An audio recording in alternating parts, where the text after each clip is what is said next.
How dare you? How dare you? How dare you?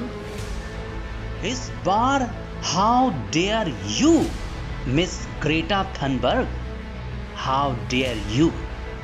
तुम कौन हो हम 130 करोड़ हिंदुस्तानियों के बीच में बोलने वाली? How dare you.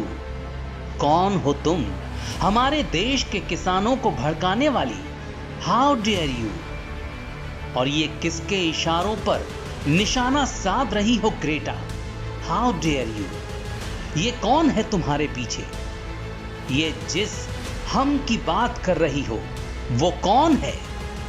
क्या इंटरनेशनल मोदी विरोधी भी अब एकजुट होकर हमारे देश के आंतरिक मुद्दों में कूदने लगेंगे? How dare you. Greta ji आपकी और रिहाना जी आपकी, दोनों की इस भाषा में ये वी कौन है? कौन है जो आपको आगे रखकर भारत विरोधी एजेंडा चला रहा है? कितनी जानकारी है आपको भारत और भारत के किसानों के बारे में?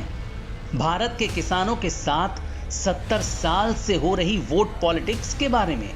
How dare you. भारत का किसान क्यों आज भी गरीब है, क्या ये जानती हैं आप ग्रेटा जी? क्या आप जानती हैं कि किसानों के इस आंदोलन से गरीब किसान क्यों गायब है और बड़ी बड़ी गाड़ियों में चलने वाले क्यों आगे? How dare you Greta ji, how dare you. जब आपने हमारे देश के मामले में उंगली की है तो हम भी अब आपके देश में आते हैं।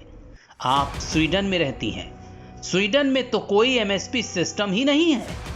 स्वीडन में तो खुलेआम बड़ी संख्या में कॉन्ट्रैक्ट फार्मिंग होती है। स्वीडन का एग्रीकल्चर सेक्टर तो पूरी तरह से प्राइवेट कंपनियां ही कंट्रोल कर रही हैं। स्वीडन में किसानों की अमीरी देखने लायक है। स्वीडन में तो किसान भारी टैक्स भी भरते हैं। और जानती हैं भारत में स्थिति क्या है? यहाँ किसानों को बीज और खाद के लिए भी सब्सिडी देती है सरकार। टैक्स भरना तो छोड़ दीजिए, जिस सिस्टम से आपके देश के किसान अमीर हुए उसी को जब भारत अपने यहाँ लागू कर रहा है तो आप सिर्फ और सिर्फ अपनी सूरत सोशल मीडिया पर चमकाने के लिए इसका विरोध कर रही हैं। How dare you.